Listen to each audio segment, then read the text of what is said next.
And we're live. Welcome, everyone. This podcast is in alpha and may be subject to change.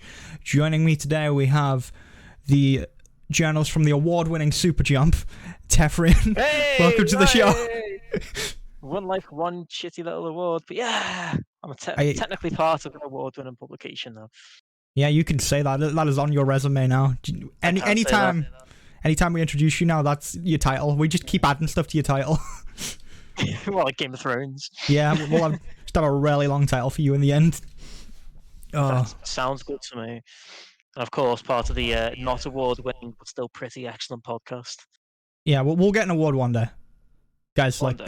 Someone please just put us in for an award. Any award, I'll take any, and please. Anything, yeah. We'll win like best ballet dancer. Worst podcast of the year. I'll take it. Give me one if I can get.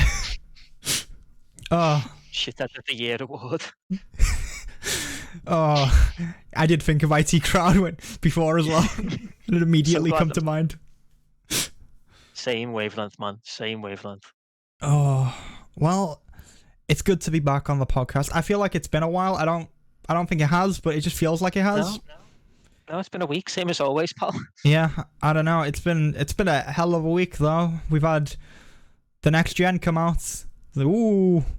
Hey, we're not here though. We're not really going to be talking about that much, are we, this week, because we don't have it yet. It comes out on the 19th for us, so. And even when everyone's talking about the next gen, and I'm not going to have it, so. Nope. Sad times. You're not going to have it. I'm not going to be able to get it. I'm going to try, but I'm not going to try that hard because it's just not worth the effort. I'm just going to get scalped anyway. So yeah, we're going to talk a bit about next gen, but not that much. We still got a really interesting week of news to talk about, and then if it comes to it, we do have the bottom of the barrel that we can scrape from. But we got some crap articles too. We do. Oh, we got some really bad articles. Don't you worry. Stinkers. Oh, it's why you're here, because we're crap. Worst podcast of the year award. Oh, I'm gonna get it. Aiming for it now. Yes. We're actually trying to get it now. I still think we need an intro theme. I think I should just pay a guy on Fiverr to rap a theme for us. I think that needs to happen. Do it. Get the worst SoundCloud rapper you can find. Yeah. Listen, Twitch just paid me the other week, so I got a little bit of money to throw around. I say we throw it at some Fiverr SoundCloud rapper and see what happens. Just get him to dunk on Ubisoft, and I'll be happy. That's it. Just like a diss track for Ubisoft, and we can just play that over the top of the intro. It's perfect. Anyway, shall we get into what we've been playing this week? Oh yes. So I feel like you have a lot more to talk about than me. So take the wheel. Yeah, this is a recurring thing. I feel like this is just my segment because all you play is arcade. But yeah, I've been playing Yakuza Like a Dragon, or Yakuza 7, whatever you want to call it. It's not actually called Yakuza 7 here. That's just in Japan. It's called Ryuga Gotoku 7. But yeah, Yakuza Like a Dragon. It's really good. It's really different. And I mean, if you've listened to any of these podcasts before, you'll know that I'm obsessed with Yakuza. And I've been really hyped for this. No, shut up, dude. I had like a terrifying moment on the day of release because I ordered like the day one steelbook, but Amazon were just like, "Whoops, it's not coming for like another 2 days." And you couldn't have that. Thanks, Amazon. And I was like, no, I'm not having that. So I just immediately cancelled the order and just downloaded it on the PSN store instead. It's fine. I mean, the steelbook literally it was really lazy. It didn't come with anything special. It was just a steelbook. It was just the same artwork that the normal game has, but on a steelbook. So I was like, I'm not really missing anything. I just got it digitally, downloaded it, played it. It's so good. It's a JRPG now for some reason. I don't know why. Which is perfect for you. It is perfect for me because I don't actually like brawlers that much. There's very few that I enjoy playing, and so that this kind of fits with my gaming style more. It's really like interesting combat system actually, because it's still got some of the brawler elements. Like you can't just put the controller down when it's not your turn, because you still have to. There's still like some active parts to the fighting. You have to like time it and stuff. Yeah, so you you can still block moves if you hit the block button on the right Mm. frame as someone's hitting you, then you can block it and you take a lot less damage. It's quite a small window for it, but obviously they telegraph their attacks. Yeah. So there's that part to it. When you do moves, there's like quick time events for most of the like spells or abilities or whatever. So if you pull them off, then they do extra damage. And because of the blocking and because of that QTE system as well, it's got an auto battle like Persona has, where you can just switch it on and the game will play itself essentially. If it's like a boring battle that you don't want to fight through, but because of those because of like the blocking system and this QTE system, you still need to have the controller at hand and still need to like be ready to fight. And um, yeah, it's just weird because you can tell that it's come from a brawler game into a JRPG. There's like little bits of the brawler still left in it, and I'm not sure how I feel about that all the time. Sometimes it's a bit odd. Like what's left Your in there? so so when you go into a battle, it's pretty much, in a lot of ways, it's really similar to how it was in the brawler games. There's like a quick transition, and it'll say the names of Mm. people you're fighting, and you're still fighting in the streets exactly where you were standing when it activated. And people move around. It's not like it's not sort of old school Final Fantasy style where they're just two lines opposite each other and people pop forward and hit each other and then pop back. It's not like that. They move around and they attack in like a way that makes logical sense in the real world. But that means that your positioning is important. Some attacks have an AoE and can get other people around the person that you hit. Okay. Some can hit in a straight line. Like there's some moves that will there's like one of the characters has a move where he can just barrel through a bunch of enemies. So if they're all lined up, he can just like run through them all basically. And there's another one who can shoot fire, and if there's anyone stuck behind the person you're hitting, then they'll get hit with some of the flames as well, and they'll take a bit of damage. Um, and another similar situation is when if you sort of try to hit someone who's at the back of the pack, but you have to kind of get past another enemy to get to him, then that enemy will probably block your path and actually stop you from doing the attack. Like Okay. they'll just get in your way and it cancels out your attack entirely. So positioning is really important. But the thing is, you can't control the positioning at all. You don't have any control over it. They just Oh. walk around randomly. So you have to hope that the stars align, that your character and the enemies are in the right position for the moves that you want to pull off. Um, so that's kind of annoying. I don't like that. Like I feel like if you're gonna have that situation, you should have been able to move. I think you should have been able to Yeah. like move your characters around. It's odd that they don't have that mechanic when so much of the game is about positioning. So yeah, it's weird. A lot of the reviews for the game did say that you can tell that because this is a genre that they've never done before. There's some like teething problems, and you can tell that they're a bit inexperienced in the genre. And some parts of the battle system do feel that way, definitely. Um, and that's probably my biggest gripe with it so far. But besides that, it works like really well. It just Mm. feels like a normal JRPG, and there was enough like RPG elements in Yakuza anyway that it's kind of I think it's it's very slotted in thin. quite nicely. Yeah, definitely. Because I feel like you could probably turn more or less any game into an RPG these days because so many games have RPG light elements anyway, and Yakuza definitely was one of them. It already had Mm. shops, it already had random encounters, so that's fitted in perfectly. It already had stats too. It already had accessories that you could equip and that Yeah. increase your stats. So that was all already there. They've literally just changed the battles. A Yeah. lot of the other mechanics just slotted in perfectly for it anyway. So Zero was that's cool. already the length of a JRPG anyway, so Yeah. I mean, yeah, some of the Yakuza games are really long. This one, I think, takes the cake, though. That was the other thing I was going to say. One thing that you can tell it's taken from RPGs is the pacing. It's got a totally different pacing from oh. standard Yakuza games. It's got the pacing of Persona. You can tell that they've paid close attention to how Persona works. Um, you've not played a Persona game, have you? No, I still really want to play one. Like, I wanted to pick up Persona 4 Golden and like 5 and just get stuck in. I feel like Mm. 5's probably a better point to jump in now, but 4 Golden was like a point to jump in a while back, wasn't it? Yeah.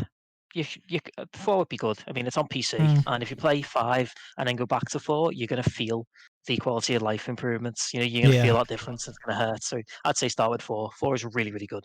They're Okay. both really good. But the reason I bring up Persona is because Persona takes about 8 to 10 hours to get going. Um, in like every Persona game, you'll spend a lot of time just going through cutscenes, and the mechanics get very slowly introduced to you over time, which is kind of fair because the games get very complex, especially towards the end. Yakuza continues to introduce mechanics well into like the 50-hour mark. Um, like, but the first 10 hours, there's barely any RPG gameplay at all. You're just walking around, meeting characters, talking to people, doing the social part of the game. There's very little RPG stuff, and Yakuza 7 does the same thing, which might put a lot of people off. Um, it's strange. This is in some ways a good starting point for the series if you want to jump in, because it's a whole new character, it's in like a new location. Whole new combat Um, system. a whole new combat system. It makes sense to jump in here, but Yeah. I think it might turn some people away because it doesn't pull you in the same way Zero did. Because Zero was very similar in that regard, where it was a good jump, a good place to sort of start off. But this probably will turn people away. It's really slow going at the start. Like it kind of hit me. I enjoyed it because I got pulled into the characters, and I like the sense of humor anyway, and I just like the writing in Yakuza. So that was enough to carry me, but I was aware of how mundane it was. It really hit me at one point when you literally have to walk into a job center and like beg for a job because like at the very start of the game, like it's not really a spoiler because it's literally like the first like 2 hours. Yeah, But the main I've. character, very It's in the trailer. this is a trailer. Yeah. He very quickly ends up homeless, and you spend the first like couple of chapters of the game homeless and broke, like dirt poor. Quick question. And Bakamatai. Mhm. How do we feel about it? You mean the English version? Yeah, how do we feel? It's okay. It's all right. I mean, I haven't People actually need to heard it in know. game because I've still got the Japanese Okay. voices on. But so yeah, this is the first Yakuza since the first game on the PS2 to get um an actual dub. So you can play this game in English. I personally think that is completely missing the point. Yakuza is very, very Japanese, and putting English voices in it just you're losing a bit of that, I think. Um, Usually I don't really care about this sort of thing. Like I play Persona games with the English voices on. Did I he don't still mind. call each other But like San and Chan in the in the English dub? Because I found that really I weird in one. I don't know, but I, I imagine that they will. They do that in Persona. Hmm. And it's It like the feels localization. weird though. The thing I don't know. I think it kind of works. The localization that they're going for now is still trying to stay true to how Yakuza it really is in Japan, Hmm. and the very Japanese zaniness of it. They're trying to hold on to that, and they're trying to hold on to how entrenched it is in Japanese culture. Persona does the same thing, and Persona uses all those like honorifics as well. Um, and I don't know. I think that's fine. Like it is jarring at first, but you kind of adapt to that. It's not actually used in Persona One because that game is sorry, not Persona 1, Yakuza 1 on the PS2, the localization that we got turns it into a gritty GTA clone. And they take all those Japanese references out. The only reason Kiryu-chan stays in is because that's kind of so iconic, and Doesn't it he wouldn't call him really work. Kazuma-chan instead of Kiryu? He, he does call him Kazuma-chan quite a lot. He gets called Kazuma by everyone because that's his first name. Yeah, And which is weird. part of the over localization of it is they call everyone by their first name, which throws me. Danganronpa does the same thing, and I don't like it. Um, Hmm. But yeah, there's Still not finished Danganronpa. uh, man, you're so close to the end. You need to sort it out. I know. It'll happen one of these days. Best hand. But yeah, I don't want to ramble on about Yakuza 7 too much. Oh no, because I really please. could. Um, Feel free. I actually have other games to talk about. Oh, But okay. one last point that I'll make though is one big selling point of this game is the maps. is a lot bigger. It's still got Sotenbori and Kamurocho in it, which you'll know if you're familiar with Yakuza 0. Those same maps are still in it. Mm. But the most of the game takes place in Yokohama in a new map, which is like they said it was 3 times the size of previous Yakuza maps because there's been loads of Yakuza maps throughout the series, but they're always about the same size as Kamurocho, or smaller, like Sotenbori is smaller. But this is 3 times the size of Kamurocho, and I can believe that. It really does seem that way. It's huge, but it's I don't know how I feel about it. On the one side, it feels so much more immersive to actually have a decent chunk of Japan to wander around, and you see a lot Is it a more bit of the empty city. though? Yeah, so this is the problem with it. Yeah. The map is bigger, but it's the same amount of content. Um, so Yakuza gets this reputation for having this jam-packed world where Kamurocho is really small, but it feels really alive, and that's because you can go into so many different buildings and you get to know the place. Like I Mm. know every structure, and of course I do. I've played like all of the Yeah. games, but I'd say by the time I was playing the third game, I knew the layout of the town, and I knew all the streets, and I knew all the local places, and it felt like somewhere that I really knew. It was so small and tight and compact, and it felt like a real place. And we've lost that a bit now because they have made the map bigger, and it's the same amount of content. It doesn't have more shops. It's the same amount of Mm. shops, same amount of places. It's just spread out. So there's a lot of streets where there's nothing there. And I don't know this myself because I've not played enough of the game yet. But I did see in one review, apparently there is an entire district that you'd never have to go to in the story. It's you only have to go there if you want to do like side quests and maybe like some of the mini games. Mm. But you don't actually even have to go there. Like there's a lot of empty space in the map, and I kind of I kind of get why they've done that. They've done that because the JRPG system sort of demands it. What they've done is they've created an Ubisoft style world where Yokohama is split into Oh, I don't like that districts, sound. and Don't yeah, like no, that. well, exactly. So each district is graded with a threat level. So threat level is basically how hard the enemies are there. So some areas are tougher than others, and it's basically gating you off, so you can't go into certain areas until you're strong Oh. enough. Which is exactly what Ubisoft does. Um, and that makes sense because it's an RPG now. I can see why they'd want to do that. You kind of do have to do that now. Um, but I don't know. It doesn't feel fun, really. And the way they've made it bigger, and they've had to they've had to think about how an RPG fits into this world. They've had to make some like serious changes that I don't know how I feel about. Um, there's a fog of war now where you just can't. You can see the whole map, but you can't see what's there until you've actually gone there and explored it, Mm. which feels weird.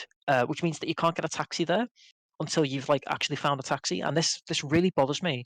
Um, you have to interact with the taxi before it'll appear on the map and you can use it, which means that if you have to keep an eye out if you're exploring new areas. You have to keep an eye out for taxis, um, and if you see them, you go up to them, open the door, sit in the back, and then go, "Do you know what, mate? I'm okay," and get out again just to mark it. It's a radio It's so tower. stupid.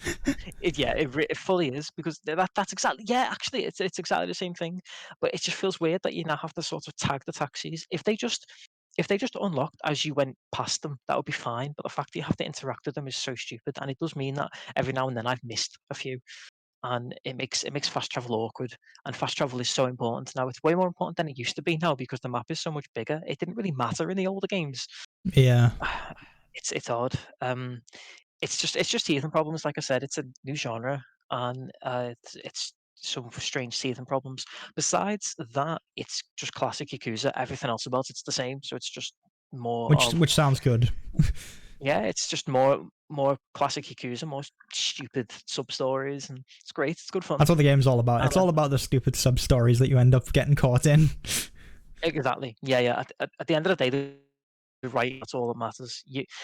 If you've got a story that's gonna like have you on the edge of your seat and like crying, and then sub stories which just absolutely insane. That's all you need. Mm. That to me, that is what Yakuza is. Yeah. And this, yeah, sub stories are always great.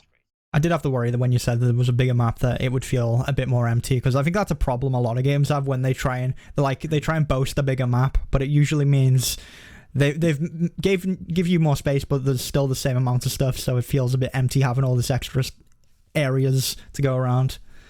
Absolutely. There's a big problem with that really in gaming as a whole. And Yakuza's never done this before. It's never made the map bigger, and I think they understand that it's not required.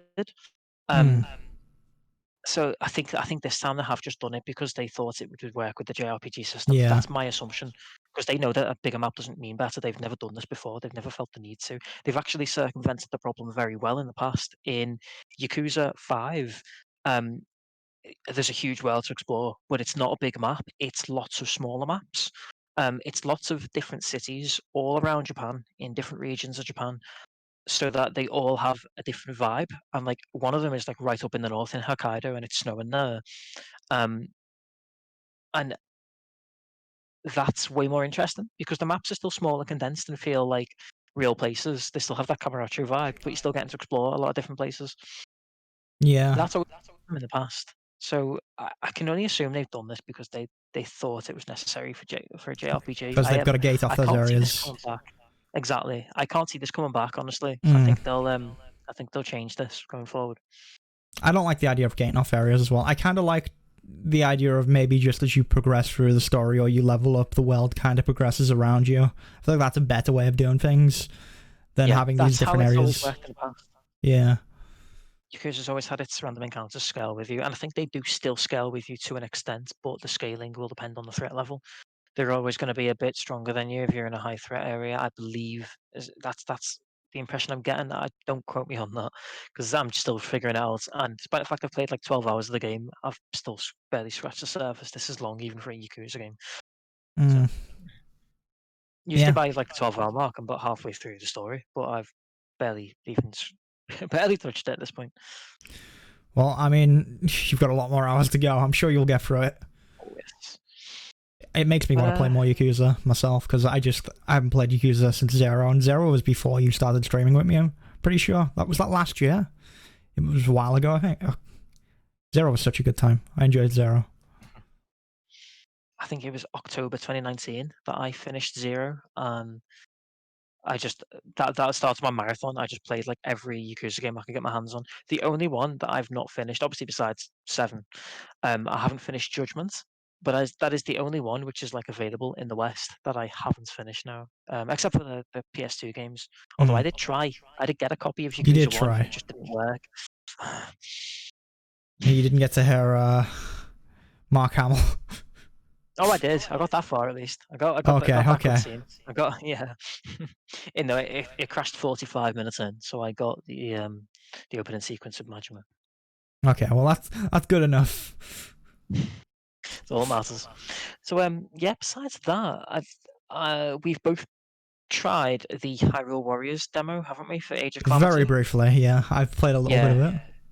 Yeah, I've played about 40 minutes of it.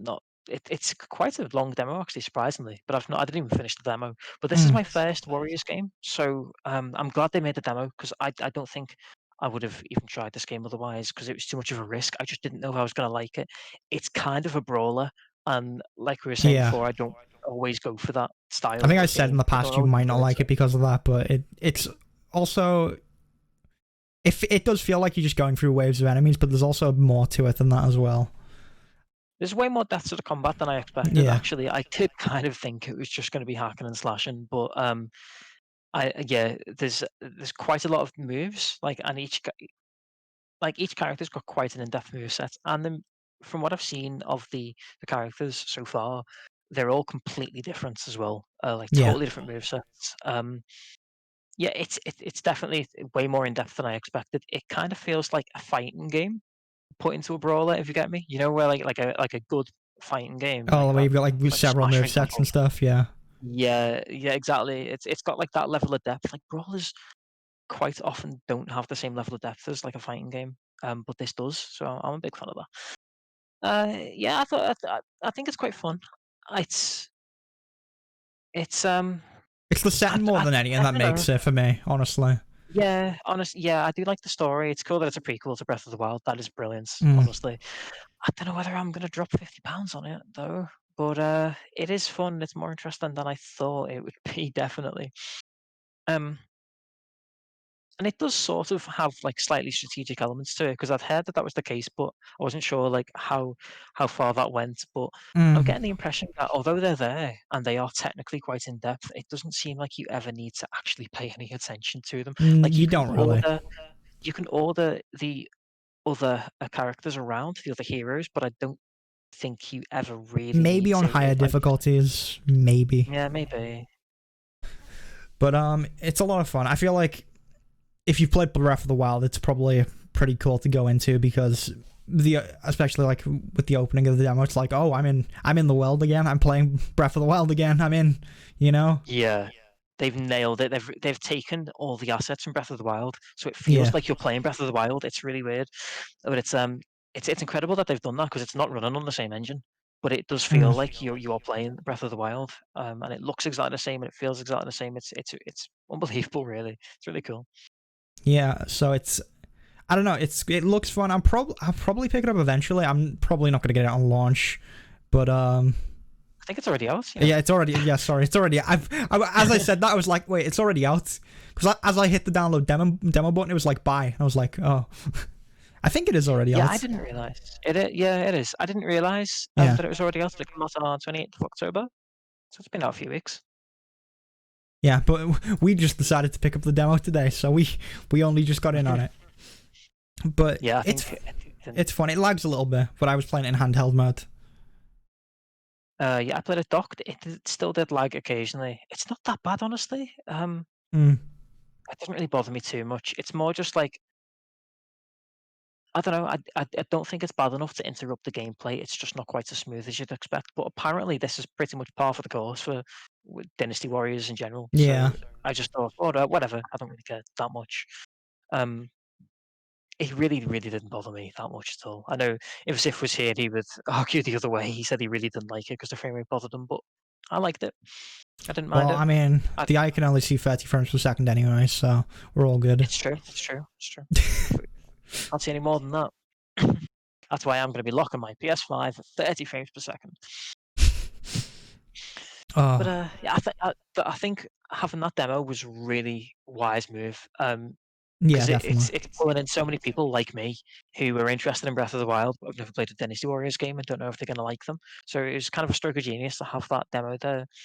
I do like it. Maybe I'll pick it up later down the line. I've always toyed with the idea of getting the first Hyrule Warriors anyway, but I Mm. couldn't bring myself to do it when I couldn't be certain if I'd like it. But this one seems a lot better anyway. Because it's got like an actual story and it's not just fan service. And I know Yeah, they've it's put more effort. directly linking to Breath of the Wild, so it's one of those things where they can pull people in, and it does feel like I remember we spoke about this, how they'd come up with the idea for Breath of the Wild, and they were like, this is too big, let's make it into separate games. It kind of that's what it does feel like. It feels like this is just the first part of Breath of the Wild, and then you've got Breath of the Wild, and then you got the second game coming later down the line. Yeah. Yeah. It's going to be such a huge world, and that's going to be really cool. It's not often that Zelda games get such an expanded world. Actually, I'm trying to Mm. think of. Are there any other games that get really expanded universes like that? I guess maybe the Ocarina of Time one. Because the whole Wind Waker series is tied There's a lot into of that one. Which, timelines that are like there's yeah, multiple I'm timelines not for going to go Zelda. It's into very the confusing. timeline. I'm not going to timeline thing. That timeline thing is stupid. That's just fan service. That is something that a fan came up with, and Nintendo went, "Yeah, that's cool. That's official now." So Yeah. I don't really mind that. Like in my mind, it's a whole bunch of separate universes. But the Mm. Ocarina of Time one, to be fair, was expanded on hugely because it I was mean, was Ocarina A of Link Time. Between Worlds, was that connected? I assume that's connected to A Link to the Past. I've just not got to play it. Yeah, it is. That's a sequel to Link to the Past. And to be fair, Wind Waker has 3 games in that world because it's got Phantom Hourglass and Spirit Tracks as well. Um, Mm. but Wind Waker in and of itself is a direct sequel to Ocarina of Time, which also has Majora's Mask as a sequel. So All it the depends on different where you draw the timelines. line. To be fair, I guess the thing with Zelda, it's hard to draw the line on what's a direct sequel and what's not because a lot of them tie This into each feels a other in lot more loose ways. direct, though, doesn't it, compared to those? Oh Because yeah, like it is because yeah. Same characters. Yeah. Yeah. Just to be clear, all the Wind Waker stuff and Ocarina of Time stuff is oftentimes different characters in the same world, but this is actually the same story. All of it's all one connected story. Age of Calamity through to Breath of the Wild. Yeah. And, the upcoming. I feel like we're getting very confused with like all the different timelines and stuff. Like, but these are the same characters, guys. I know Link's in the other game, but these are the same characters. No. Yeah, Zelda's was mad. I've got the Hyrule Historia right over there, and I could get it out and explain it to you guys, but you'd probably just be more confused anyway. It's not worth the trouble. It's so stupid. I kind of want a segment on the podcast where you just sit down and explain the Zelda timeline to us all. Just pull out a big book, like, stay a while and listen, children. It's so dumb, and it doesn't even make any sense. Time doesn't work that way. Because, like, one of the timelines is a what-if scenario. Like, let's not go into that. We don't have time. Dies, and then we get this game, guys. It's so dumb. The downfall timeline, which just doesn't happen. It's not how time works. But whatever. And yeah, I'm not going to go into it. I could, but you don't want to hear it. I can feel the edge, and you're like, must explain the whole of Zelda. No, I love Zelda. I love the whole series. It is. It is a great series. I always say with Zelda, it's a really funny thing. I don't think any of them are my favorite game, and I wouldn't put any of them in my top 3. But Zelda's my favorite game series. I absolutely love the series as a whole. I get that. Yeah, sounds really strange, but I really, really love Zelda. But I love the whole thing. I don't love any game in particular. And there are games I love way more, but Zelda's just so consistently fantastic in my mind. Yeah, I get that, because I don't know if I'd put a Zelda game on like my top 10. I don't know. Would I? It's hard to pick. It's hard to pick a top 10 games list, you know? I just can't do it. I think if someone asked me for a top 5 list, Zelda might be in a top 10, but like a top 5 list, yeah, Zelda probably wouldn't be there. Zelda for it. But if someone said, "What's your favorite game series?" I would immediately say Zelda. I wouldn't have to think twice about it. To be fair, Castlevania's up there for me as well, because I'm a big Castlevania guy. That's fair. That is definitely fair. But yeah, I think Zelda maybe just beats that out, because it's Zelda. Like, you can't beat Zelda. Come on, good bit of Zelda. It's just brilliant. As far as I'm concerned, it has always been and always will be the best adventure game. Yeah. It nails that feeling of going on an epic adventure like no other game series, as far as I'm concerned. It is just my favorite series. I love when Zelda's running around swinging his sword. It's a great time. Anyway, I couldn't do that with a straight face. I'm sorry. No, you couldn't. You should be okay. Ashamed. Okay. What else have we been playing? Zelda, for some reason. I've not been playing Zelda. Well, we did. It's a Warriors game. Besides that, the only other thing I've been playing, I'll keep this short and sweet because it's a short and sweet game. But I got Paratopic, which you might have heard of, you might not have heard of. It's got kind of a cult following. Is it a point and click, or am I thinking of something else? No, I have no idea what you're thinking of. No, okay. It's a first-person sort of Lynchian horror game, very art housey. Not like a survival horror. It's a walk-in simulator. You know, you just kind of experience the game, just go through it, and spooky stuff happens. It's got PS1 style low poly graphics, which just adds to the creepiness of it. I'm so glad that indie developers are starting to catch on to this, because I've always said that PS1 graphics are really spooky, and I don't know what it is about them, but PS1 horror games are so effective, and I wish I could explain it. I just can't. I can't put it into words, but there's something really uncanny and really unsettling about horror games with PS1 graphics. That might just be because I grew up with Resident Evil 1 and Silent Hill. Maybe, yeah. It might just be that. It might be because I associate horror with those graphics to an extent. But I've seen a lot more indie developers and like itch.io developers sort of leaning into that. I've seen this recently as well. There was one with like a doll. It was a bunch of dolls with the zombies. It was like a dollhouse thing, and you went for it. It was Resident Evil, but the zombies were like dolls and weird stuff like that. And it was very much exactly what you're describing. But there are indie games seem to do this where they have these like really downgraded looking games because they are easier to make, but they also give off this big horror vibe. I don't know if you've seen Faith. There's a game series called Faith. You'd probably really like that, honestly. It's just like pixel stuff, but it's actually really spooky in the way they do it. And they have these like pixel drawn graphics of stuff that pop up. Oh yes, yeah, I'm familiar with this game actually. Yep. Yeah. I've never played it myself, but yeah, it's cool. Got that has sort of like 8-bit computer Yeah. style graphics, very Commodore 64 Spectrum type graphics. Yeah, so I feel it can be done really well, and I think Faith does it really well. And yeah, a lot of PlayStation games do, because it is hard to develop a good horror game. I feel like a lot of indie devs love doing horror games, and there's a lot of bad ones out there, but there's also a lot of good ones. Yeah, it really is. Need we talk about Slender? This is not one of the bad ones though. This is a really good one. Paratopic is really good. It's it is gaining a bit of a cult following. It's really short. It's like an hour long. But it's something about it has really drawn people in. The story is kind of hard to follow. I'm not gonna lie, I kind of had to look it up afterwards. It was one of those where I didn't even understand the story at first. I had to kind of get someone else to explain the plot to me before I could even begin to like interpret what any of the symbols and stuff meant. Okay.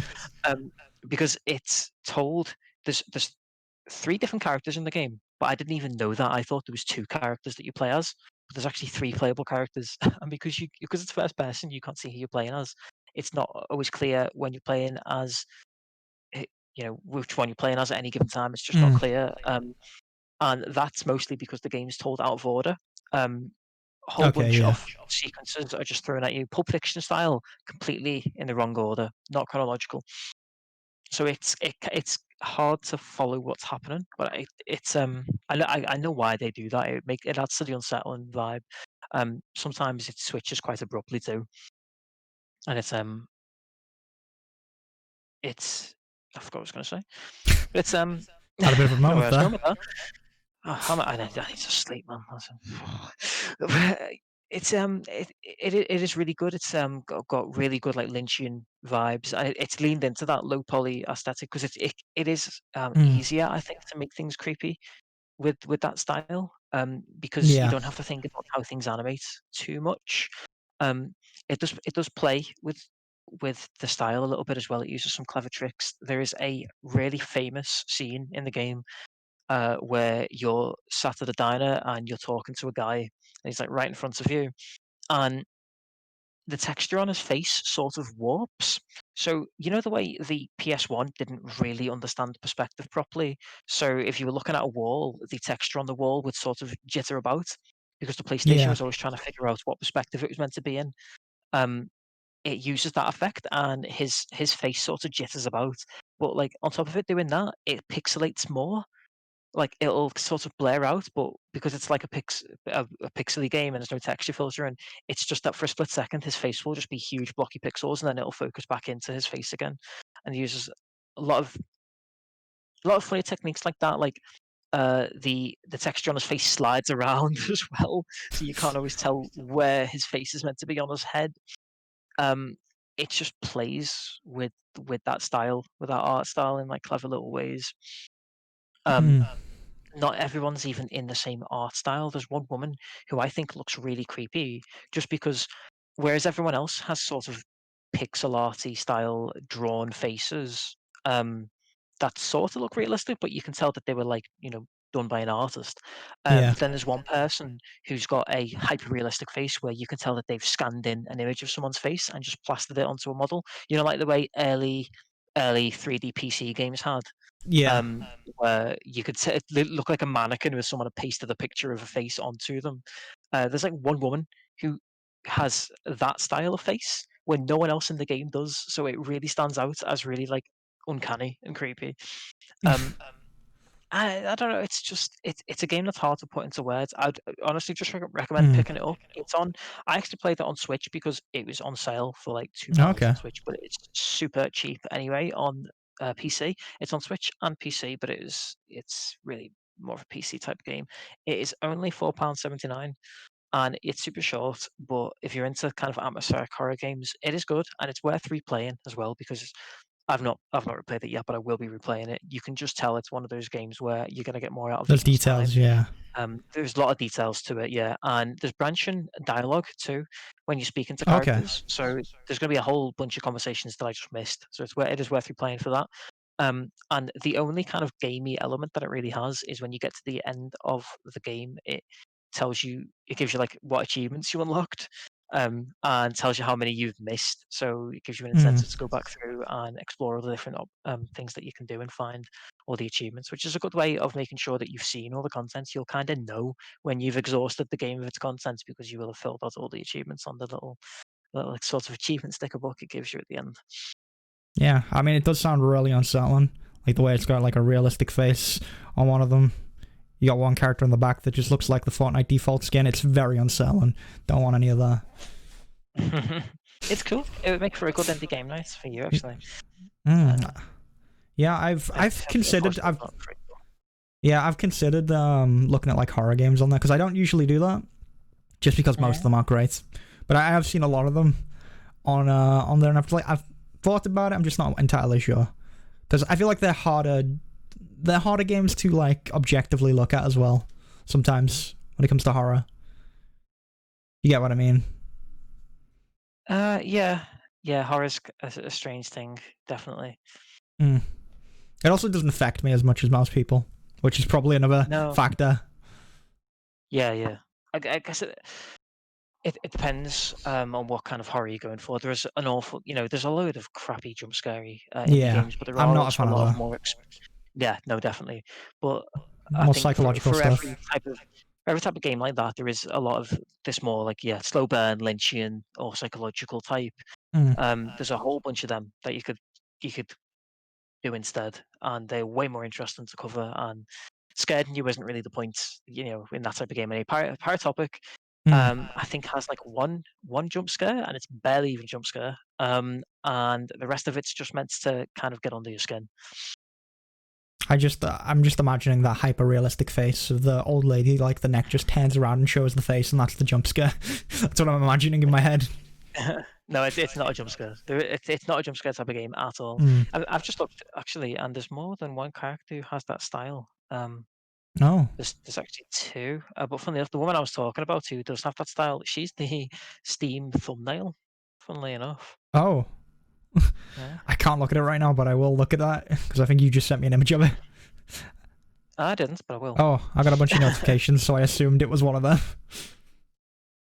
But yeah, that does sound really cool. I haven't done an indie game night because I've been busy on video stuff, so I'll have to look into some of those, see what I want to pick up. I feel like if I'm doing horror games, I might just do a whole indie game night dedicated to horror indie games. Give them all like an hour each. That'd be cool.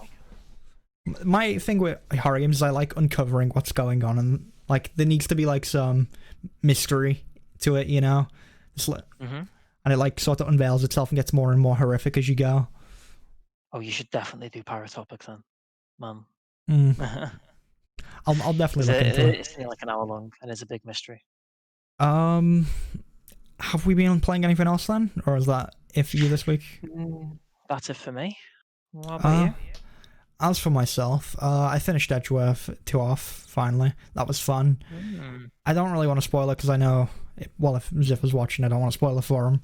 But it's all like linked together and it's very well done. And then you have like, I have a moment in the last case where I was like, no, it can't be, no, all along.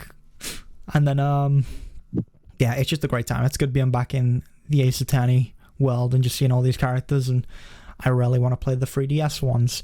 Unfortunately, I can't play the ones that I want to, but we'll get to that later. Other than that, what else have I played? Played a little bit of Hyrule Warriors. League. I played the new season of League, guys. Oh boy. Yay. All the items different. I don't know what's going on in the game. It's not that different. Just there's a bunch of different items. The meta's changed a little bit. Other than that, Arcade had an update as well, so played a bit of that. There's now a farmhand thing, so I can have it plant stuff for me while I'm offline, and do stuff for me, so I don't have to be online to make gold, which is perfect for me. I don't have to be logged in to do stuff.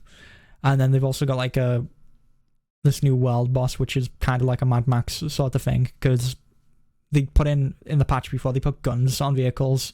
So now you drive around in this circle area fighting this one big boss. You're all in cars and guns shooting it, which is interesting. That is so weird. Yeah, I guess it's good though. It's kind of different, I guess. Yeah, I've not got to experience it myself personally, but it does look kind of cool. I'm hoping to get a video of that out eventually. But yeah, other than that, I've not really played anything else. I really... like, I played Hyrule Warriors just to, like, have something to talk about. Because I need more to talk about in these segments, because I'm just playing the same things. So I need something else. I need a new game to, sink my teeth into. You do. See, I'm good for these because I've got an awful attention span, and I tend to be playing a different game every day of the week. Because games don't hold my attention for very long. I I can remember back in my old PC gaming days before this year's revival, thanks to the Rona TM. I remember I noticed that on my Steam catalog, so many of my games just say 20 hours played, because that seemed to be how long I would play a game before I'd like get bored of it.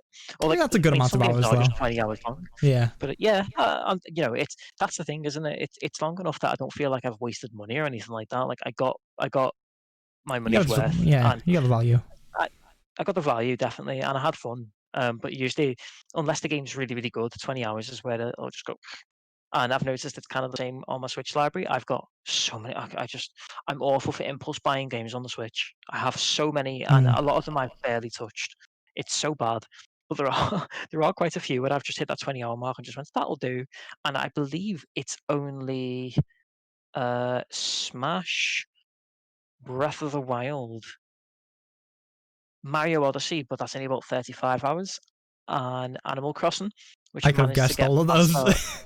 Yeah, big it Nintendo makes sense. hits. Yeah. Yeah, they've managed to get to about 50, 60 hours. But besides that, yeah, a lot of them, yeah. That's just the way I am with games. I'm not the type of person who can sit down and play the same game and get really invested. And sometimes I wish I could. It seems really fun, but I can't. I'm not capable of it.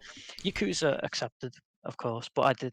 Even then, I had to take long breaks from Yakuza because I really burnt out. It's actually a very repetitive series too. It's got a formula. It's just that I thought it was so funny that I didn't particularly care. But yeah. I'm like that myself. I need that variety, which is why I think I really enjoy doing indie game nights. It's just I'm also poor, so that's my disadvantage there. So, yeah, I can't dedicate my life to one game, I will always eventually play something else. I just need to. I need that variety. It is the spice of life, as they say. It's the spice of life. I feel like we are... Let's just address the elephants in the room, because we're just speaking directly to Zolt right now, aren't we? we're just talking about Zolt here, and the man just plays World of Warcraft. Or what's the new one? Rogue Company. Sorry, he's moved over to Rogue Company now, and he's got a new. I think he's playing Destiny as well, actually. So I don't know which one of those he's playing more. Destiny is one of those games that just takes over your whole life. I feel like if you play Destiny, you're not allowed to play anything else. You have to devote your life to Destiny. You know what? There's a story that I didn't put on our list, but apparently there's an area in Destiny 2 that plays copyrighted music, and if you're in that area, people have been DMCA'd for it. Which is a fun one. We've got to get that Pepper Bad in there somewhere, haven't we? Because that's actually not on our news list this week. Oh, I'll complain about it at the end anyway if we've got spare time, don't you worry. I'm sure you will. Right. Well, speaking of that, should we take a quick break before we move on to the news? I think we shall. We'll take a quick 10-minute break, and then we'll be right back with the news. We got quite a bit this week, even though we didn't think there would be. We really looked around, so we'll be back in 10 minutes. Don't go anywhere. And we're back. So, let's get into the news. The news. What we got today, pal? Hit me with it. We got quite a bit on the news today. Shall we talk about the big one? The big Capcom leak. This is a really interesting one. I'm actually gonna pull it up so I can see all the stuff that's actually on here, just so I'm not missing anything. Mm. So Yeah, there's a lot to unpack here with this one. yeah, there was a massive leak over at Capcom, and a bunch of stuff got leaked. So I don't know, where do we start with this? I'll tell you what. You know what? We're getting the Great Ace Attorney trilogy on Switch, aren't we? Alongside the original trilogy, the one that I've already played. Just give me the actual 3DS ones, guys. I don't care about the Great Ace Attorney ones. Although I might end up picking them up because I've not played those. But I just want the Ace Attorney games. Give me the actual ones that are on 3DS. It's not like I can go up and pick them up now. Okay, I'm done. I mean, that's if we even get. You might not even get it because they've never been released outside of Japan. So unless they bother to translate them, we might not even get. It might be Japan only. So that'll be fun if that's the case. I mean, we'll see. So we also found out. Resident Evil Village or 8 is gonna be coming in April of next year. So that's with a demo. So that's gonna be interesting. There was also talk of the Resident Evil 4 remake, which has been rumored for quite a while. I feel this has been rumored for, as long as Resident Evil 4 has existed, but we're actually seeing something over here, which is interesting. There's also I think it's worth mentioning that the Resi 4 remake is mentioned alongside the Oculus Rift. Yeah, that was bizarre. It's a Rift only game or what? Strange. Not sure what's happening there. They've done third-person games with with VR in general before. There was Lucky Tale, whatever it was called. That was like a free third-person platformer sort of thing, which I don't get. I don't know. It feels weird on VR to me, but I've never experienced VR, so I can't say. Other than that, we also had. There was talk about Monster Hunter. There was Monster Hunter Rise, and Monster Hunter Stories 2 is actually going to be coming on PC after console launch. I don't know what Monster Hunter Rise is. I think that's a new game. I think Monster Hunter Stories 2. Yeah, there's a lot here though. Also, Monster Hunter Rise is an upcoming action role-playing video game in the Monster Hunter series for the Switch. Yeah, so and Stories 2 is just a port, so that's interesting. There's also something about Devil May Cry 2 source code being found alongside Umbrella Chronicles, which looks like a Resident Evil. I don't know what that was about. That seems strange. That's something that never happened. This news broke today, and I think we're still. It was from 2018. Wasn't it? Yeah, it's no, but the leaks are. It's an old. Yeah. The info's old, but it's a new leak, isn't it? Yeah. So we're still unpacking what's actually there because it was a big leak. It was like gigabytes upon gigabytes, wasn't it? Yeah, that's why I think the Devil May Cry 2 thing might just be something of the past that never really came to fruition. Probably. So yeah. Well, did the MC2 get a remaster or a port or anything like that? I'm sure it did. I don't know. I don't know if it did. I don't think anyone wants to play DMC2 anyway. No, that's the one we forget. Apparently it's on Xbox One and Switch. DMC2 is? Yeah, it's on Switch. I knew it was. I knew it got ported. So that's probably why. Okay, maybe. There was something about some Resident Evil 7 DLC as well. There's a lot going on here. I'm trying to just see what else there is, because, again, a lot came out with this. Unfortunately, developers' addresses and stuff also came out, which really sucks. So it's not all great. So there was some stuff like that's happened, and there's a big investigation going on now. But we have got a rough release date now for Resident Evil, which, I mean, some of this, again, could be pushed back. Again, this is old info, so some of it could be wrong. Gotta take it with a grain of salt. But it's go on. It's barely even news, honestly. That was around the time that we were kind of expecting Resi 8 anyway, isn't it? Because what's that? When did I say it was again? April 2021. Yeah, personally, that's when I thought it was going to happen anyway. Because it was always meant to be a launch window next gen game, so it was going Yeah, to have to be early 2021. it wasn't going to be a November release. Oh, exactly. So yeah, a lot of this again could change because we are also kind of like 2020 in general has set a lot of games back. So that's definitely a possibility. As we've seen, a lot of games this year have been set back to next year anyway. Some games almost got pushed back to next year, but they just got pushed all the way to December, and are just barely holding on. Cyberpunk, but I think coming out this year. it's gonna come out. There's no way it gets pushed back again. That game's out. It's done. They said that like 3 years back.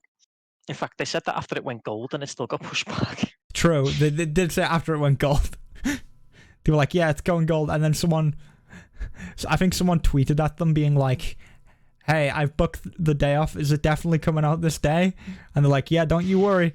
And that got brought up again, being like, well, I think the day that it got announced it got delayed, they responded to that guy again with a sad face. Poor guy. So yeah, this year's been a mess. So a lot of games got set back, which is unfortunate, but this is all interesting information. Especially, Monster Hunter on the way. The news that we're getting, the Ace Attorney, or the Great Ace Attorney stuff, which we may get, we may not, I don't know. Again, I'm not super interested. I just want them to bring me the 3DS Ace Attorneys. Okay, I just finished Edgeworth. Let me go play the other 3DS Ace Attorneys. You can't even... They're not even making 3DSs anymore, are they? Like... No, I think they got discontinued a couple of months back. Yeah, so this is the perfect time. Bring them on over. I'll play them all. Is a Link Between Worlds on Switch yet? Why is that not on Switch? That seems like a perfect one to bring on over. Come on, Nintendo. Get it together. Not really Nintendo style to do that, really. They don't really tend to remake games. They made an exception for the Wii U because so many good games came out on that and no one had a Wii U. But yeah, they don't really port games.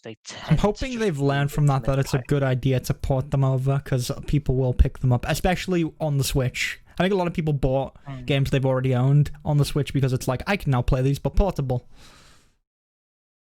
Yeah, that's fair. I think I've probably done that. I've got that many Switch games. I've definitely done that at least once, surely. I have Super Meat Boy. Oh, well, there you go. There we go. I know a lot of people did it for Stardew Valley as well, and Skyrim. Yes, true. I've got Stardew Valley. I don't have Skyrim, but I don't particularly like Skyrim, honestly. No, I mean, I can't play Skyrim without mods anyway. If I play a Bethesda game now, it's got to be with mods. Otherwise, I just can't. Yeah, I lose interest. Yeah. It's weird to not play them on PC. So let's yeah, that was a bit of a tangent, but shall we talk a bit about how Xbox is gonna buy everything? Xbox will own you. Soon they'll just own the world, just buy out the entire planet. So this is like this seems to just be their strategy for the next gen, isn't it? They finally realized that they need to actually have some decent exclusives, and they've just started buying so many good developers over the last couple of months. Well, maybe over the last year or so. They've already taken so many. There's even been rumors that were quickly shot down that they were going to be looking into Japanese studios. I think we mentioned that last week. We did. Didn't we? Yeah, that's being shot down though. They said that that's not what's happening. But Phil Spencer and Tim Stewart said that they'll absolutely be buying more in the future. So we'll have to see who else they buy out. I mean, they're not afraid to buy out some pretty massive development studios. Bethesda. Bethesda was not much smaller than Microsoft itself at this point in terms of the gaming side. Obviously, Microsoft as a whole is a massive conglomerate, but Bethesda as a publisher couldn't have been much smaller than Xbox Game Studios.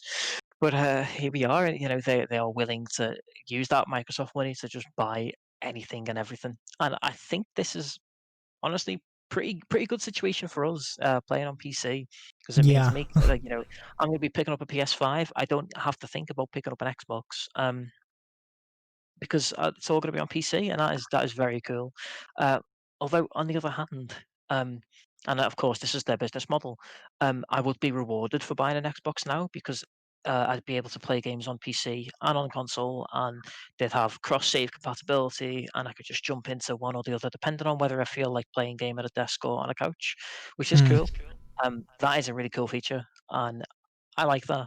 It's not quite enough to make me spend £500 on an Xbox Series X, but it is a good feature, and I can see a lot of people being pulled in by that. I honestly really like what Microsoft's doing at the moment. I Yeah. think they have such a cool business model set up at the moment. I'm about it.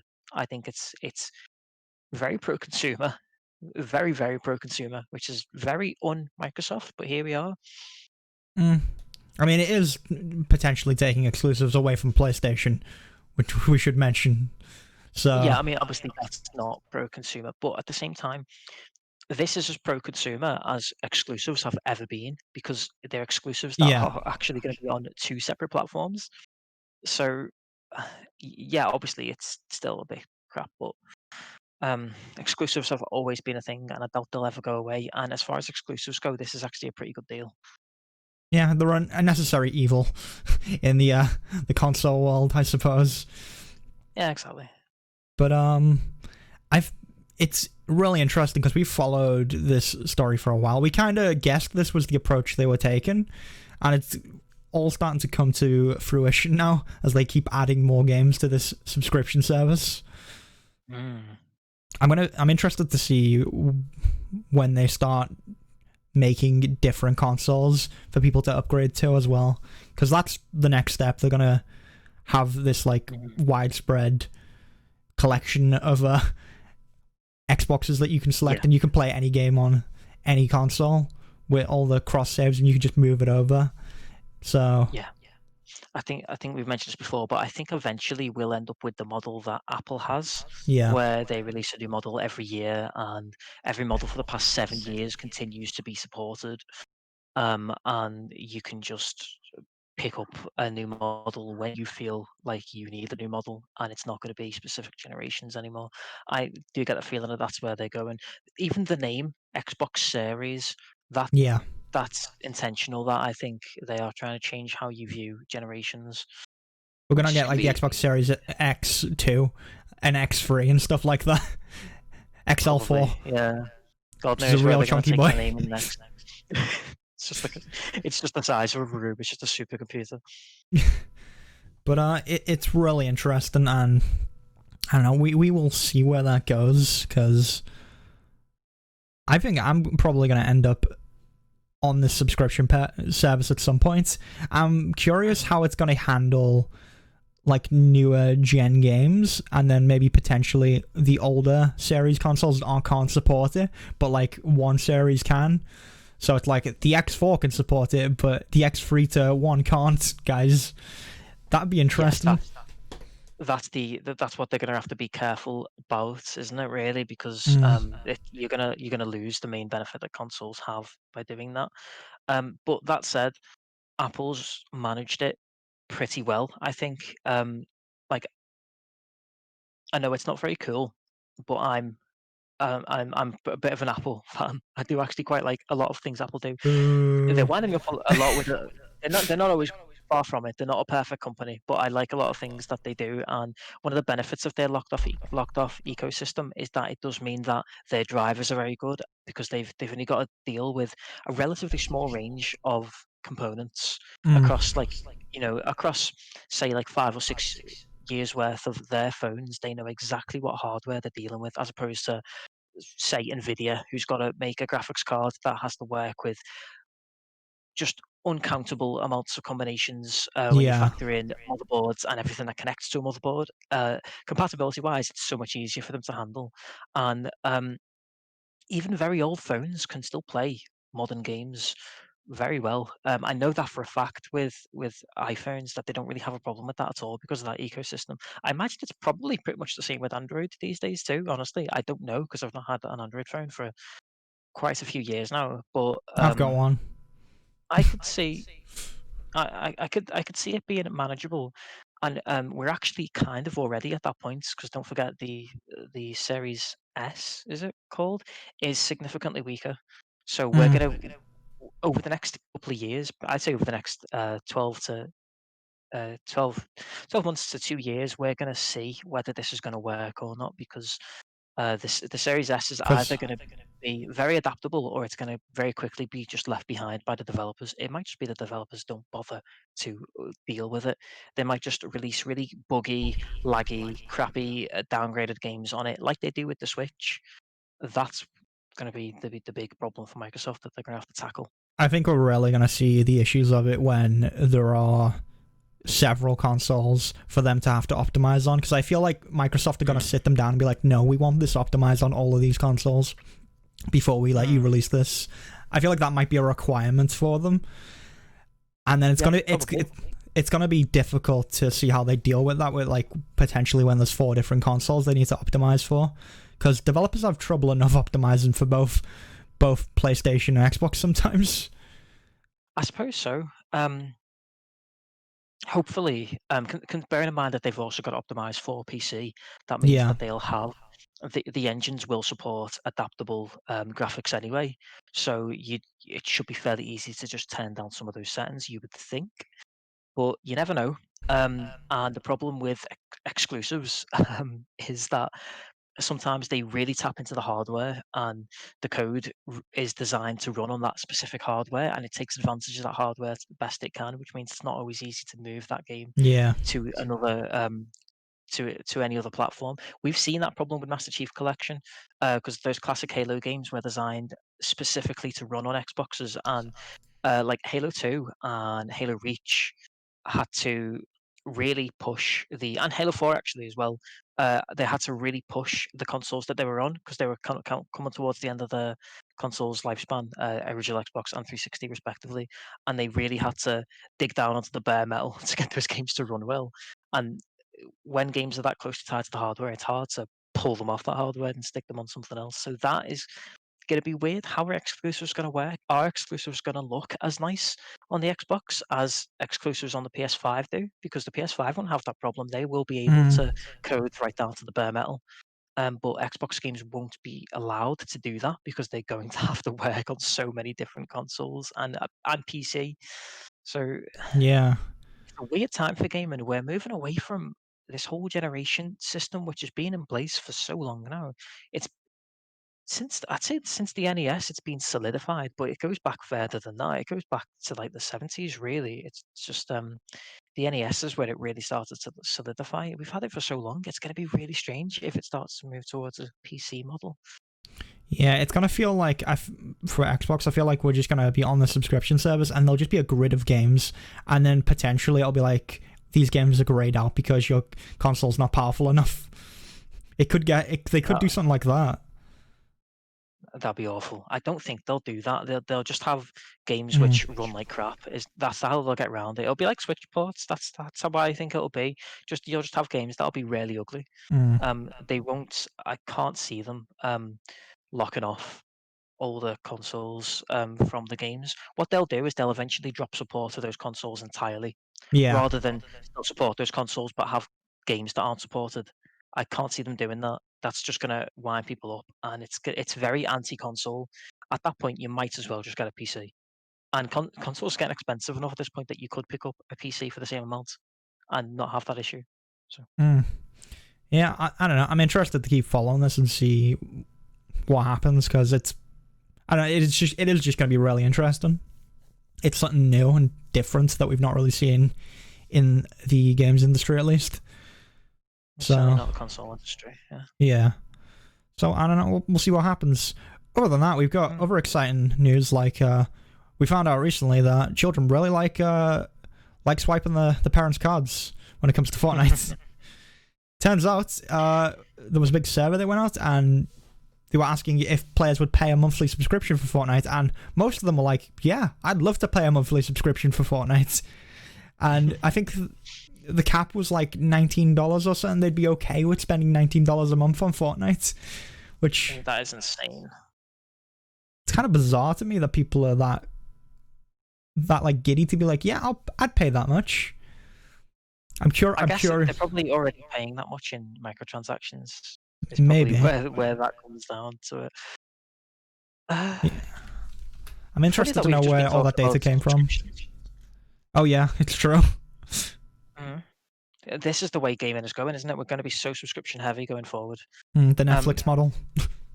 The Netflix model, exactly.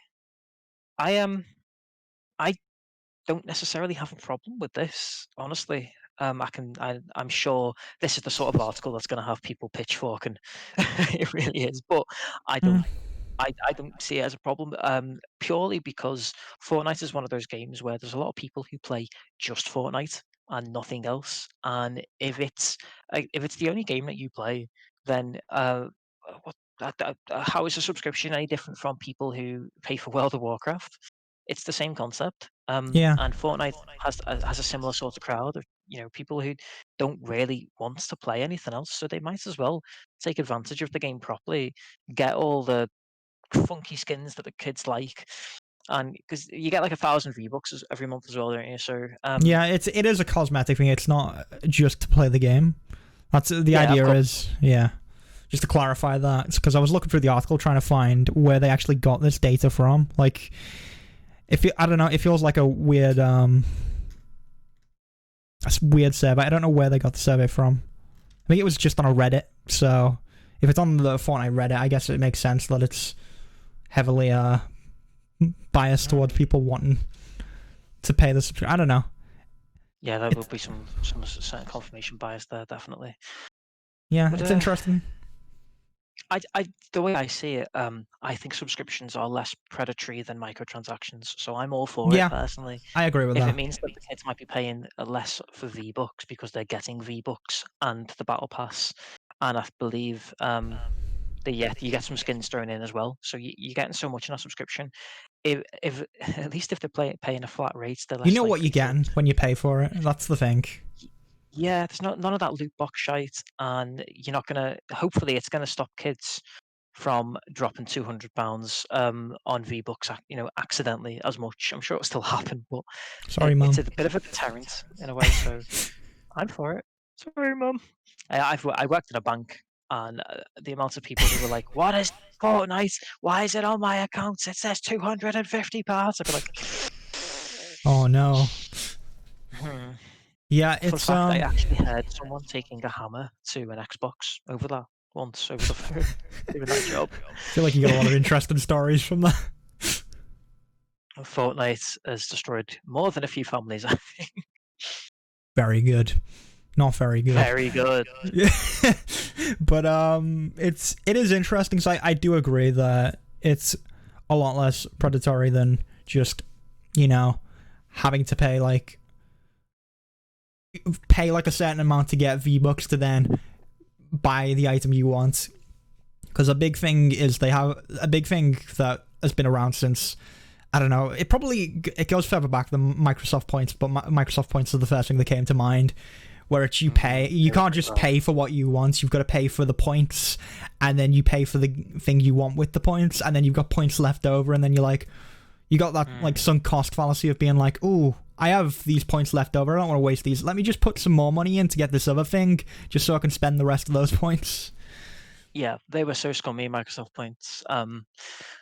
And I mean, well, they weren't anywhere near as bad as microtransactions, I think, It's but true, yeah. it was certainly the beginning of the end, wasn't it? And we were at the right age. We were actually at that sort of gullible teenage age when they were a thing as well, where I could see it probably did cause problems for people, and I never actually heard of it though. To be fair, I don't even have anecdotal evidence, but it didn't sit right with me. That's for certain. And for the Zoomers out there who don't know what we're on about, the Xbox store back in like the 360 days, you couldn't just buy things straight up for the amount that they were. You had to purchase them in Microsoft points, It's like like Sam was just saying. V-Bucks. Like V-Bucks, yeah. You have to buy a currency and then use that currency to buy things. But the thing is, if you wanted to buy a game, um, say say a game was like £12, you'd have to buy £15 worth of Yeah. Microsoft points because you couldn't decide how many points that you wanted to buy, and n- everything always costed slightly less than the amount of Microsoft points that you could buy. You always, like you were saying, you always ended up with a leftover, and it was scummy. You had to. It meant that games were £12, and you could buy them for £12 on a PS3 or on PC. But if you had a Mm, 360, as we did at the time, you had to pay more for no reason other than to just give Microsoft some money. yeah. It was dumb. Like, it's a thing in a lot of games still. Like, you see it with V-Bucks or credits in arcade, because I am actually doing a video about this where I talk about some of the stuff in the game, and I'm talk a little bit about the sunk cost fallacy and all that. Because that's why Microsoft points came to mind, because that was the first thing I could think of when it comes to stuff like that. And I think it's interesting because there is a psychological element of that where it tries to get you to spend even more money. And I can't think of anything before Microsoft points. I mean, there definitely is. Oh yeah. I mean, I suppose if we go back to arcades or so, they had stuff like that. Oh yeah, games have always been predatory Yeah. in some way with money, certainly, because arcades did predate all that. But Microsoft Points is a good starting point, I think, because that was the It was the era when, platform, is the thing. yeah, and that was the era when developers first started to really dabble with microtransactions. I mean, Mm. that was when it was the same time that we got Horse Armor, so Oh, yes. that was the beginning. Horse Armor was the beginning of the end. It was So the Oblivion. what else? We got a lot to get through. We do, actually. We're spending a lot of time on each Not even topic. So, to move forward a little bit. yeah, should we talk a little bit more about next gen stuff then? Yeah. Speaking of Sony, and not Microsoft this time. Speaking of Sony, so this is just funny. I just want to make sure that Yeah. everyone's heard about this because this is just funny. Really, I don't really have much to say about it. But there's been a little bit of a problem with the PS5 and its cross-gen compatibility sort of system. We already knew that it's a bit bolted on, isn't it, compared to how Microsoft have been doing it. They have like one game that'll work on both the old Xboxes and the new Xboxes, and it transfers properly and it makes sense and it's easy to use. But it's not at all like that with the PS5. PS4 games and PS5 games are separate entities. And because of this, if you want to play the new Black Ops, the new, Cold War, Yeah. for starters, um, this isn't really relevant to the story, but you have to pay extra to get a cross-gen version of the game, which supports both the old gen and the new gen, which is bullshit. Classic Activision bullshit, because you have to pay like an extra £25, and no one else is doing that. Everyone else is providing free upgrades. Thank you, Activision, but that's No not the point surprise I'm there. making. No surprise there, classic Activision. But the problem with this is when you buy this on the PSN store, you get access to the PS4 version of Cold War and the PS5 version, Yep. which, as I said before, they're two separate entities. And you know, if you've bought anything on the PSN store, Zan, I guess you probably won't know this because I know you don't have a PlayStation, do you? Well, I have But a PS4. I just don't really use it. Oh, you do? Oh, yeah. Okay, yeah, you do. I don't know how familiar you are with like the PSN store, but if you buy something, especially sort of a bundle, or a special edition online on the PSN store, then it'll take you to a screen where it shows you like the main game and all the little like add-ons that you've got alongside it, and you just hit the download all button Yeah. because you want all the extras that you paid for, or DLCs or whatever it is. You obviously want all of it, so you just hit download all. The thing is, if you do that on the PS5, on the PSN store, it downloads both the PS4 version and the PS5 version, which, can I just say, how big is that? Because you've got two copies of like the world's biggest game. Like COD is like Yeah. 200 gig. Like that must take up like your entire hard drive for starters. But it downloads both versions, and then if you go to the dashboard on the PS5 and you boot up the game, by default it boots the PS4 version, not the PS5 version, which means that a whole bunch of people who bought this cross-gen version have been playing the PS4 version and didn't even realize. This is really funny to me because you just know the type of people who play Call of Duty. You know there'll be bro gamers out there going like, "Oh man, look at these amazing graphics! It looks so much better, man!" And like they're playing the PS4 version and they don't even know. It's great. You- So you have to sort of go into an options menu in the dashboard and select which game you want to play. There's like a Mm. sort of little three dots next to the play button to go into like some options, and then you select the PS5 version there. people haven't been doing that. It's been reported on now, but the kind of people who are making this mistake aren't the kind of people who are going to be reading these articles. So Yeah, um, it's funny, but it also does show that Sony need a better way of they handling definitely this, do. because they really bolted on this whole thing. Obviously, when they realized that Xbox are doing it, they realized that they had to do the same, but their infrastructure doesn't support it. So they need to do something here, or at least just change it so that it defaults to the next gen version. For God's sake, how how does it not just default to the PS5 I version? I don't know how they made that mistake. I think there was talks about like, download queue errors. It's been like, it's an error, guys, problems, stuff like that. But it just seems like just a very obvious mistake that they've made with it, and it is kind of funny. It reminds me of the idea of people who've gotten like 144 hertz monitors and are playing games like, whoa, this is so much better, but they're still locked to the 60 hertz because they haven't changed it yet. That was the only example I can think of because I'm just on PC all the time. But yeah, that does happen a lot, though, doesn't it? yeah. It's definitely been happening. People, I can just see people now staring at like reflections and going like, "Oh man, look at the ray tracing," and it's just like a standard cube map on a PS4 game. It's definitely happened. It's Just great. all It's just just all the funny. faces look like they're out of that one horror game. Paratopic. Yeah, That's the name. Don't wear it else. I'll try not to forget it. Oh, So but in so even more amusing bro gamer news, EA yes. has to comply with the law when it comes to FIFA. So they've now had to put in FIFA playtime, which is essentially parental control, or like how most gambling websites have some form of control so you can't spend too much money at once. So now you can't spend as much on FIFA Ultimate Team, which is... That's good, isn't it? See, this shows that EA care, and they care about you, and they don't want you to waste all of your money. Oh wait, no, hang on. It's just because all the European courts are getting really, really pissy with them. That's the only reason they've done this. Was Yeah, it last week we reported on this? It was, wasn't it? I'm I sure we brought this up yeah, last week. we've spoken about EA and loot boxes like every other week, I think, so it all blends But together. the courts have been coming down, is what I mean. Yeah. I'm sure it's like last week. I can't even remember what country it was now, but one of the European countries came down on them about this again. And all of a sudden, this has popped up, and it's not a coincidence. They don't care about you. They're just doing it so that they can continue to sell it. They're obviously just hoping that they can find a middle ground where they're still allowed to sell it. They just want to make money. It's greedy, scummy. I hate EA. That's all I got to say. But I yeah, just hate EA. This is something that most gambling software or gambling sites will have this built in because it's required by law a lot of the time to keep them functioning. I know in the UK at least we have a lot of stuff like this, like poker software that I've played on has this, because it's like, hey, maybe you probably shouldn't be playing that much, or if you do, you didn't set it up, so that's not on us. We don't take any liability in this. So Yeah, they're just protecting themselves with it. it's funny because it's kind of an admission of guilt. They know that eventually they're going to come under gambling laws because they know that this is gambling, so they're already putting these things in place.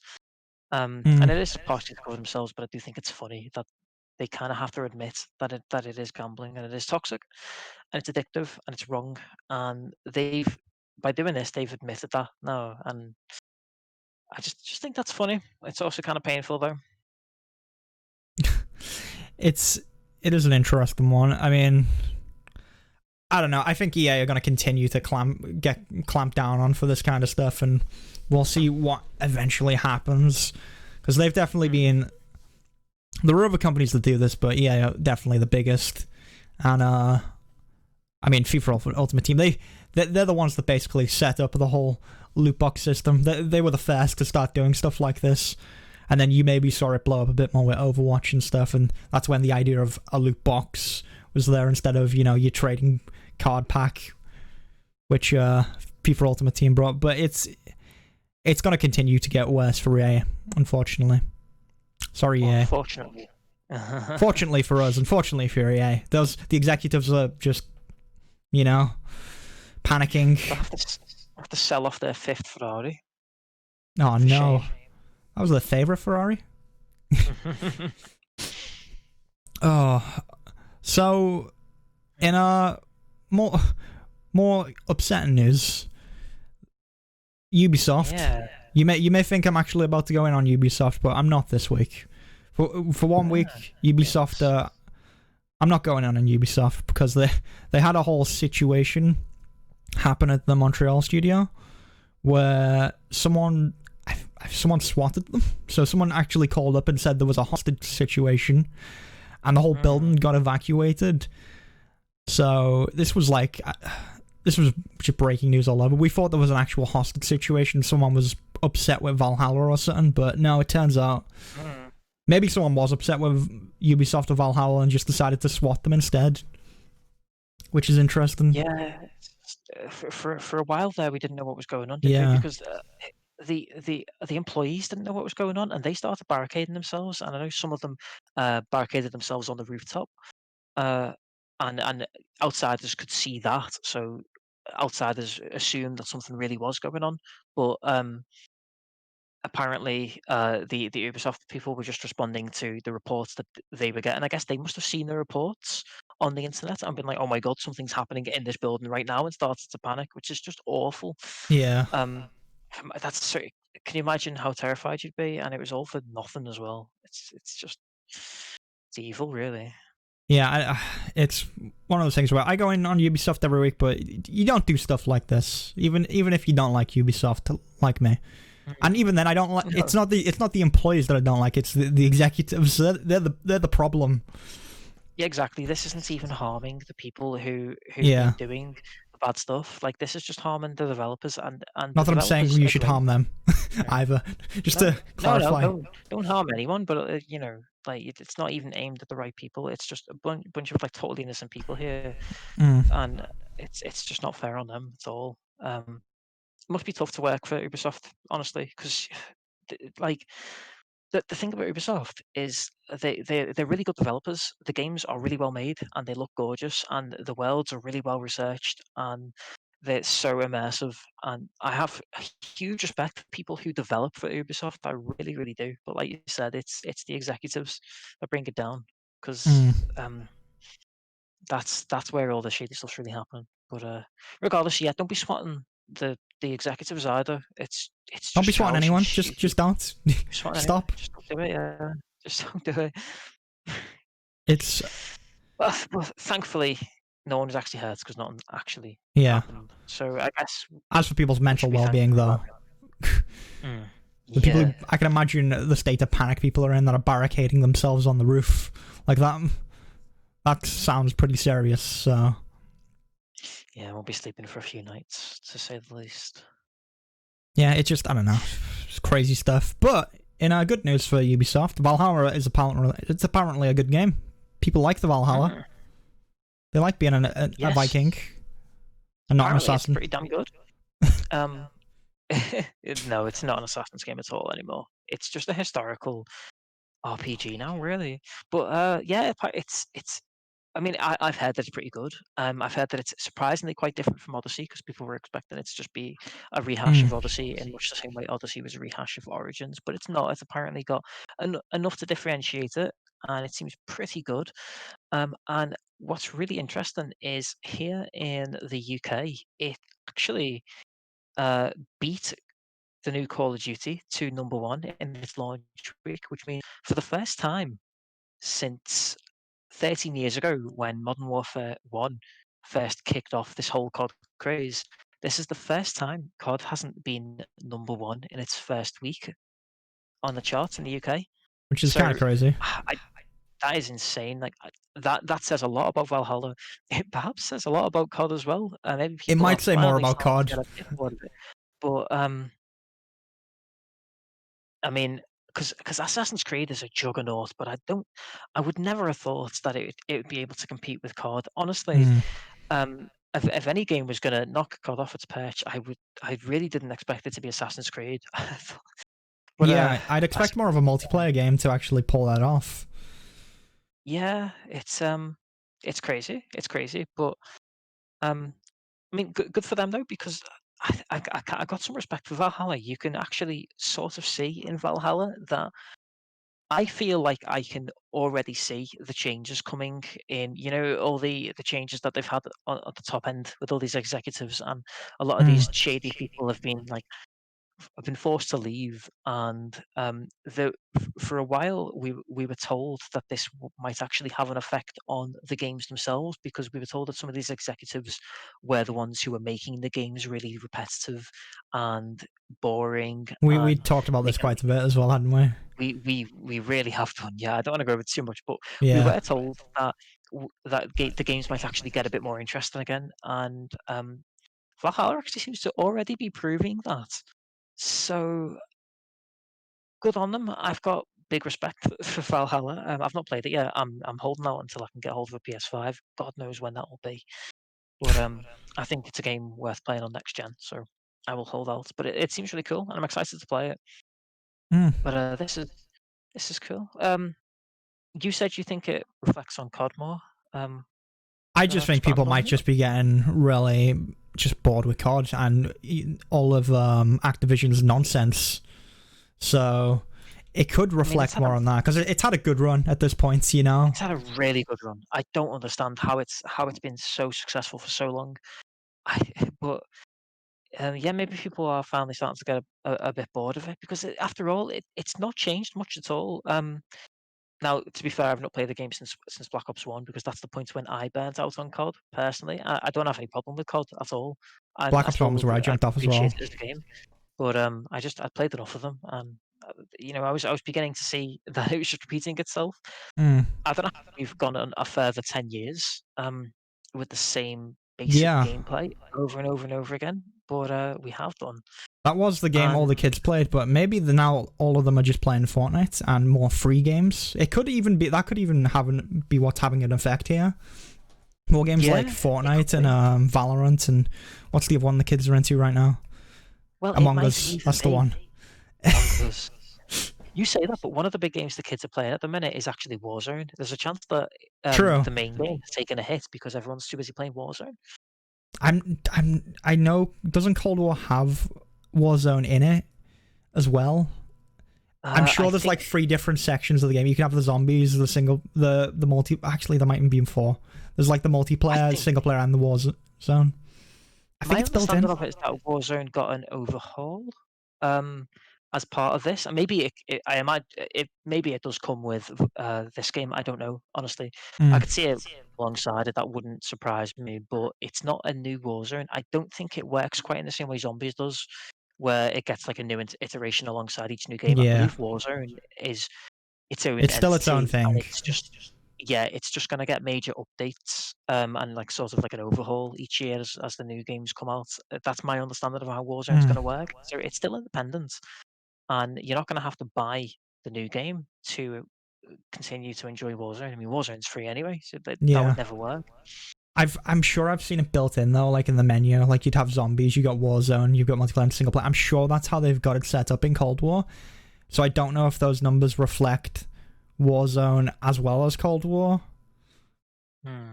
I just don't know enough about the Yeah, game. but it very It may well just could be be. that game. It might just be that the main menu links to Warzone if you've got Warzone installed. It Yeah, could just be that simple, honestly. I think they are all separate installations. So I think the single player, the multiplayer, zombie. I Yes, think they they are. might be separate ones. So I don't know whether zombies is its own thing, but I know campaign and single player are, because it's been that way with COD for a while now, hasn't it? mm, so that could be the case. But yeah, it's interesting. I do think there's more free to play games out there now than there ever was. So if you're a kid with not a lot of money and you want to play the fun new video game, you've got Among Us that's really cheap or free if you have mobile. You got Fortnite. You've got all of these games out there now that you can play. Warzone's free. So all the stuff that kids are into is free. They don't need to go out and buy stuff like Call of Duty. So now all the people who actually have money are going out and buying like single player games like Valhalla. all the real gamers, hardcore gamers. But I feel Okay, like that I'm could just have an looking up effect. Warzone. Um, I definitely see where you're coming from. The market is very different from where COD started, to say Yeah. the least. I mean, it started in 2007. We didn't have games as a service at all back then. Mm. Maybe it is just finally the kids are starting to look for something else.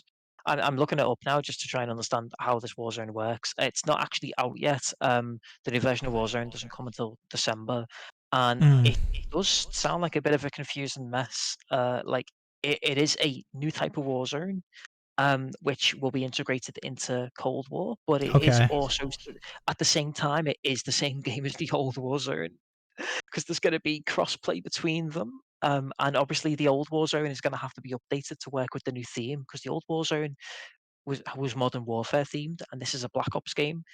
So Maybe it's they'll going have two different maps that rotate in and out. possibly they're going to have totally different weapons and sort of probably move sets as well. I imagine because at this point, the different COD series actually have different movement styles, don't they? I don't know if I these two will have don't- different ones because it's not like a future one where they're running on walls and stuff, which I don't think you can do in the current version. I don't think you No, can. but does Modern Warfare have grappling hooks and stuff like that still, or did they get rid of that too? I 'Cause think they might have grappling hooks. Maybe I can't really 'cause I'm say. pretty sure, I don't know, 'cause Modern Warfare, I'm sure the Warzone has gliders and stuff. It does have like gadgetry, which I can't imagine a Cold War game having. But I don't know. Honestly, I've looked it up and I'm more confused. It looks like it's not clear to anybody right now, because the article that I'm reading is just going on about how confused the writer is. So, yeah. Okay, perfect. But yeah, I Activision. I still feel like I want to play Warzone because from what I understand, it's one of the best battle royales out there right now. If you want to get stuck Yeah, into one. I wouldn't be opposed to it. Like I said, I've got no problem against COD, and now that it's been 10 years since I played one, the burnout's not going to be an issue. It's just Mm. I don't think I can justify the 250 gig. That's Yeah, the problem. that is the Wasn't problem. The huge, size, just too big. Stop. and it doesn't have to be that big. It's just Activision are too lazy to compress their textures. Like that's it. It's not a big game. Mm. It's a battle royale. It's got like one map. Come on, it's just Yeah, stupid. it's interesting, but that is about it. Unless we want to scrape the bottom of the barrel and get a few more stories in before we wrap up. I don't know. What are you feeling? Have you got I one that you really want to talk about? let me see what was in our barrel scraping. Hmm. No. Not really. We had a few other small things, but it's stuff we talked about before. I don't know whether we can really add to it. Okay, not getting you fancy. Okay, fair enough. Yeah, Well, it's fine. You guys aren't missing anything. you're not really missing that much. Well, we'll maybe talk about one of the games that are on there another week if we actually play it. Tef knows what I mean. But yeah, I suppose we can wrap it for the night there then. So Tef, tell the people where can they find you on the interwebs.